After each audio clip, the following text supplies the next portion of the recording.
Pues el origen de esta frase es tan conocido, la verdad que creo que vale la pena hacer ese recorrido histórico antes de llegar a ella. Vamos. Así que bueno, vamos a comenzar con el episodio de hoy. Concretamente vamos a comenzar con Alfonso XI, o XI, de Castilla, como quieran decirlo. Sabemos que fue proclamado rey al cumplir los 15 años en aquel agosto de 1325. Y el caso no es raro, porque como dice el Marqués de Lozoya en su historia de España y tal, él decía que tanto Alfonso XI era un caso más de esos reyes precoces, como era pues muy frecuente en la historia medieval, ¿no? Ya también había sucedido con Alfonso VII, Alfonso VIII de Castilla, con Jaime I de Aragón. Ellos tomaban las riendas, ¿no?, en circunstancias muy terribles, porque seguían siendo niños, pero pronto se advertía que aquellos niños pues imponían su autoridad, ¿no? Imponían su autoridad sobre esos viejos políticos y avesados guerreros, por supuesto. También decía en su libro que la vida llevada entonces era un ritmo más rápido que ahora, que esos reyes niños rodeados desde la cuna pues de intrigas, de querella, ¿no? Todas esas cosas que leemos, que vemos en las películas, eso no lo pone él en su libro, eso lo digo yo como una nota aparte, que todos estos niños pues rodeados de todo ese mundo ponían en riesgo su existencia misma, ¿no? Porque eran pues eso, llevados de una parte a otra parte, de ciudad en ciudad, de castillo en castillo, no yendo a hablar en su entorno, sino de conjuras, de maquinaciones. Entonces ya por estas circunstancias adquirían una precoz madurez, ¿no? La vida daba a estos niños cada día su lección eficaz. Bueno, pues esto es lo que decía se me ha ido el nombre, el Marqués de Lozoya, ¿vale? En su historia de España. Bueno, para desbaratar una conjura política, pues total, que pidió al infante don Juan Manuel la mano de su hija Constanza, que era al fin y al cabo cuando aquella una niña de unos 9 años, y ya. Pero bueno, al final más tarde pactó su boda con doña María, que era la hija de Alfonso IV de Portugal, con la que se terminó casando en 1328. Bueno, pues aquel mismo año conoció en Sevilla a Leonor de Guzmán, que era la hija de Pedro Núñez de Guzmán y de doña Beatriz Ponce de León, de 19 años, y ya viuda de Juan de Velasco, o sea, que ya tenía recorrido la señora. Bueno, era doña Leonor, a decir de la crónica, muy fija de algo, en hermosura la más apuesta mujer que había en el reino. ¿Me entendieron?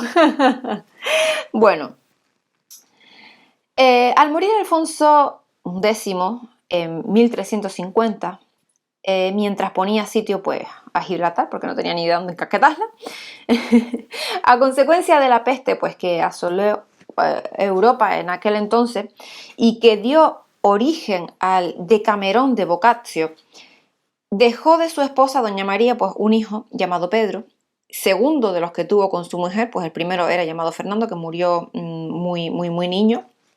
Bueno, y de su amante, doña Leonor, tuvo 9 hijos y una hija, y de ellos algunos pues murieron niños. Los que sobrevivieron pues fueron los gemelos de don Fabrique y don Enrique, que fueron nacidos en Sevilla en 1333, don Tello, señor de Aguilar, don Sancho, que era el conde de Alburquerque, don Juan, señor de Jerez y de Badajoz, don Pedro y una hembra que era doña Juana.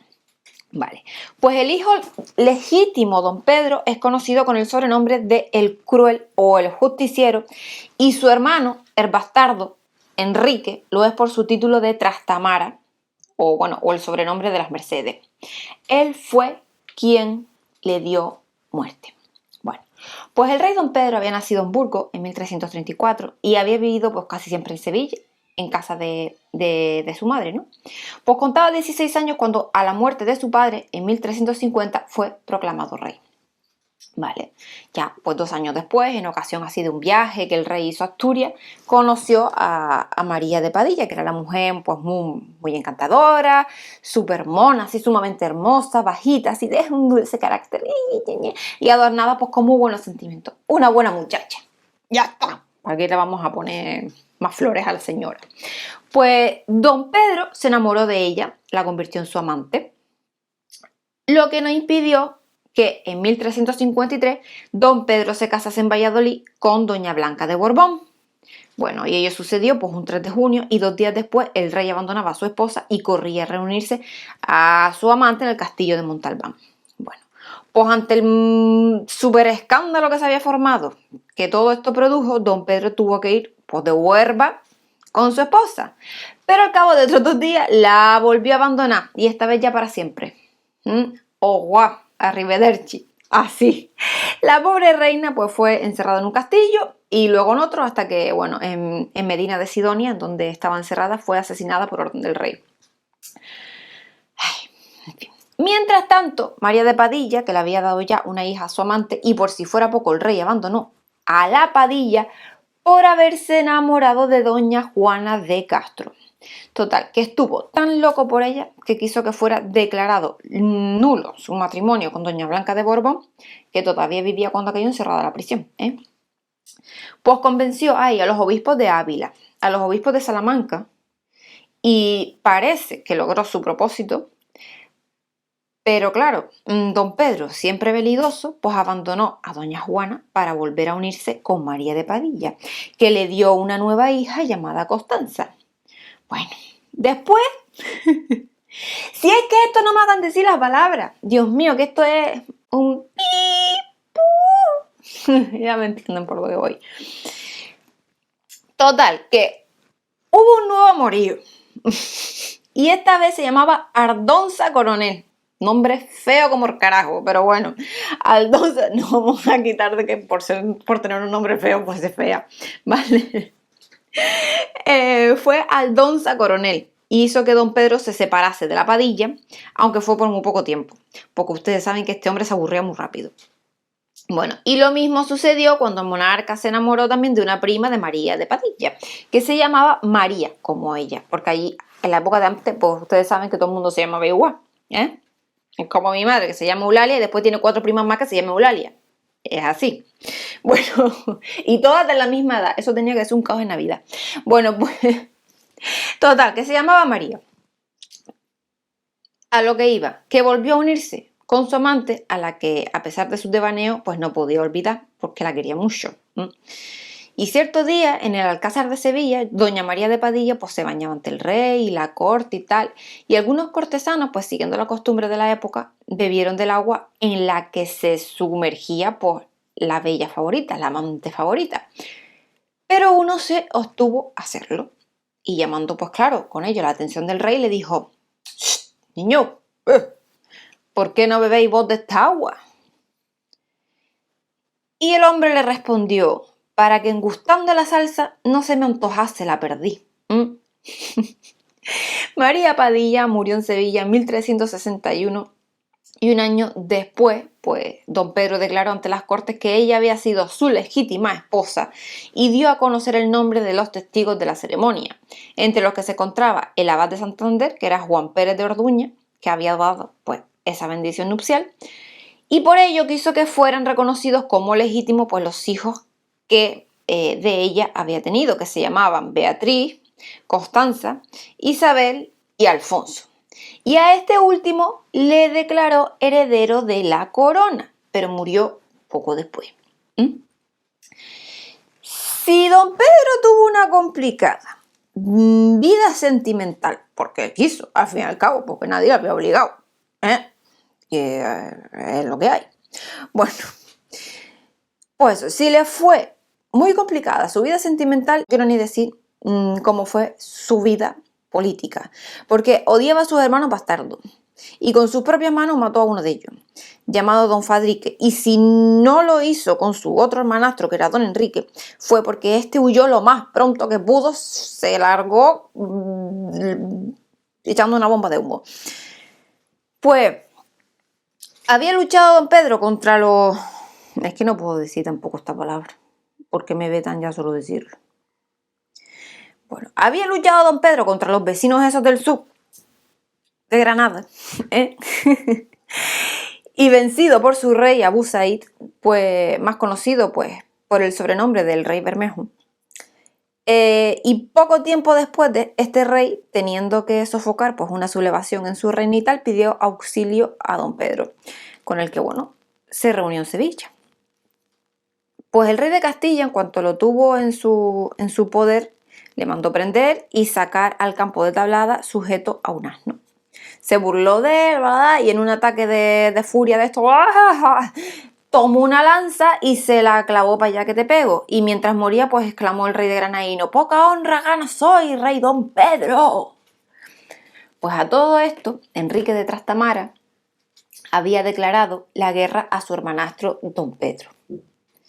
Mira, esto es digno de George R.R. Martin. Quien se haya leído como yo a los años del principio del 2000 Juego de Tronos y ahora La Casa del Dragón, esto vamos. Esto aquí, ya saben, Martin dónde sacó la historia de La Casa del Dragón. Es una cosa parecida, no crean, no. Bueno, pues después de tanta pobreza que estoy diciendo aquí, a lo que estaba diciendo. A todo esto, Enrique de Trastamara había declarado la guerra a su hermanastro don Pedro. Y para apoyarle, pues Enrique pidió auxilio a Francia y consiguió que le ayudasen las llamadas compañías blancas al mando de Bertrand du Guesclin. Era se puede decir que no era muy agraciado, era feo, de aspecto insignificante, era muy analfabeto, pero ojo, no hay una cosa, que sea feo y analfabeto no significa que no fuese muy valiente y que tuviese una gran fuerza física, ¿no? En Nájera se enfrentaron los ejércitos de don Pedro y de don Enrique con la victoria del primero, de don Pedro, y la prisión de Du Guesclin. Si don Enrique estaba ayudado por los franceses, don Pedro lo estaba por los ingleses, ¿no? A cuyo frente se encontraba el llamado príncipe negro, bueno, pues por el color de su armadura. Y este puso en libertad a Du Guesclin, que se reunió otra vez con don Enrique. Pues volvió a encenderse la lucha y don Pedro, que estaba en Sevilla, salió de la ciudad para ir a socorrer a Toledo. Pero en Montiel se encontró con las tropas de don Enrique. Bueno, total, que don Pedro tuvo que refugiarse en el castillo, en donde le sitió su hermano. Men Rodríguez de Sanabria, que era el caballero de don Pedro y amigo de Du Guesclin, pues entró en tratos con este y le ofreció 200.000 doblas de oro y las villas de Soria, Almazán y Atienza, Monteagudo, Deza y Serón si protegía la fuga de don Pedro. Pues claro, el francés obviamente accedió a ello porque era pues con mucha ganancia, ¿no? Y nada, bueno, pues el francés accedió a ello, se lo contó a Enrique, quien prometió darle lo mismo que su hermano a condición de que atrajese a don Pedro a su tienda. Pues allí se encontraron los dos hermanos que empezaron a pelear y bueno, pues llevaba a don Enrique la de perder, pues estaba bajo el cuerpo de su hermano que se disponía a darle una puñalada, Dios mío, que no me sale la palabra. Cuando Du Guesclin dio la vuelta a los contendientes diciendo eso: ni quito ni pongo, rey, pero yo ayudo a mi señor. Y con ello Enrique pudo clavar la daga en el corazón de don Pedro. Y dícese que luego le cortó la cabeza y le arrojó fuera de la tienda, así, para allá. Bueno, pues el cadáver de don Pedro fue enterrado primero en el castillo de Montiel y después lo trasladaron más tarde a la Puebla de Alcocer.